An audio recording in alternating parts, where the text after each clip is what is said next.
পথ নে পথাৰ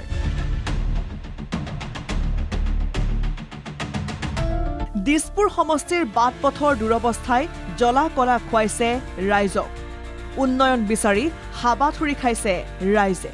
চৰকাৰৰ এইটো উন্নয়ন বুলি মুখেদি ক'লে নহ'ব কৰ্মক্ষেত্ৰত দেখুৱাব লাগিব ৰাইজক যে আমি ৰাইজৰ কাৰণে এইখিনি কাম কৰিলোঁ ৰাজ্যৰ উন্নয়ন হৈছে কিন্তু উন্নয়নৰ বাস্তৱ ছবিখন চাওঁ আহক এয়া ৰাজধানী দিছপুৰ সমষ্টিৰ অন্তৰ্গত এটা পথৰ দৃশ্য বিগত 12 বছৰে পানী বুকাৰ তলত থাকে এই পথটো হাতীগাঁও নদবমা সংযোগী পথ এতিয়া পুখুৰীলৈ পৰিণত হৈছে বিগত 12 বছৰে এনেকৈ জমৰ যাতনা ভুগি আহিছে এই অঞ্চলৰ ৰাইজে সেয়ে ক্ষোভ এই অঞ্চলৰ ৰাইজৰ আজি এইখন চৰকাৰে কোনো ধৰণৰ উন্নয়নমূলক কাম কৰা নাই এইখন গুৱাহাটী আপুনি যিফালেই যাব আপোনাৰ ৰাস্তা ঘাটৰ অৱস্থা দুৰৱস্থা মানুহৰ স্কুলত কলেজত অফিচত অহা যোৱাৰ কাৰণে বেমাৰীক আপোনাৰ হস্পিটেলত ইমাৰ্জেঞ্চি লৈ যাব লাগিলে আপোনাৰ এম্বুলেন্সত তৎক্ষণাত আহিব নোৱাৰে এই পৰিস্থিতিত এইখন আমি ৰাজধানীত বসবাস কৰি আছোঁ মিনিমাম 14 পৰা 15 বছৰ হ'ব কিছুদিন আগতেও 4-5 গাড়ী মাটি পেলাইছে ৰাইজে কিন্তু গভৰ্ণমেণ্ট ফালৰ পৰা তেনেকুৱা কোনো উন্নয়নৰ গতি একো দেখা নাই আমি কোনো কাম কাজ দেখা নাই আৰু সেইটোৱে আৰু দিছপুৰ বিধায়ক আৱাস সংযোগী পথৰ বিধ্বস্ত ৰূপ গুৱাহাটীৰ অন্যতম এটা ব্যস্ত পথ এয়া গণেশগুৰি বিধায়ক আৱাস সংযোগী পথ এইটো চাওক পথত বৃহৎ গাঁত আৰু এই বৃহৎ গাঁতৰ বাবে তীব্ৰ যান-জঁটৰ সৃষ্টি হয় এই পথছোৱাত দিছপুৰ বিধায়ক আৱাস সংযোগী পথৰে যদি এনে বিধ্বস্ত ৰূপ হয় তেন্তে ভাবি চাওক অন্য পথৰ কি ৰূপ হ'ব এই পথেৰে যাতায়াত কৰা লোকৰ ক্ষোভ বিভাগীয় কৰ্তৃপক্ষৰ ওপৰত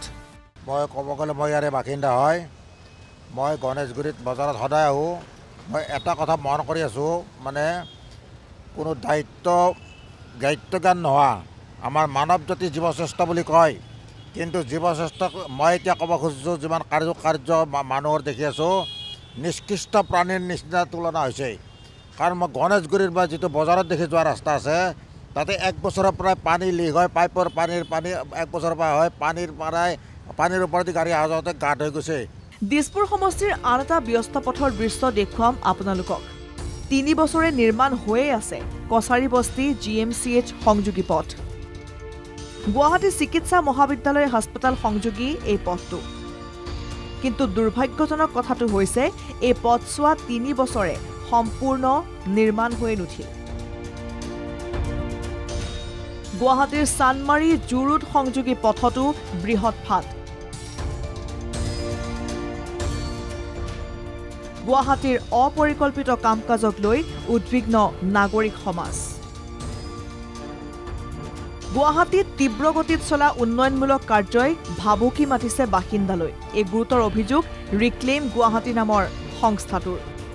গুৱাহাটী প্ৰেছ ক্লাবত এক সংবাদমেল অনুষ্ঠিত কৰি এই মন্তব্য কৰে সংস্থাৰ বিষয়ববীয়াই এটা জায়গাৰ পৰা ইটো যোৱাৰ আগতে মই ভাবিব লাগে আজি ঘৰত উভতি আহিমনে জীয়াই উভতি আহিমনে নে ক'ৰবাত ফ্লাডত গৈ পেলাই ক'ৰবাত ষ্টাক হ'ম নে ক'ৰবাত হলত পৰি পেলাই মৰিম গৈ পেলাই তিনি দিনৰ পিছত মোৰ বডিটো পাব it is so' unsafe and unhealthy ৰাইজে উন্নয়ন বিচাৰিছে কিন্তু কথাটো হৈছে উন্নয়নৰ নামত বিচৰা নাই এনেধৰণৰ বৃহৎ গাঁত ভিডিঅ' জাৰ্নেলিষ্ট ময়ূৰ লহকৰৰ সহযোগত লক্ষ্যজিৎ বৰুৱাৰ ৰিপৰ্ট NKTV+।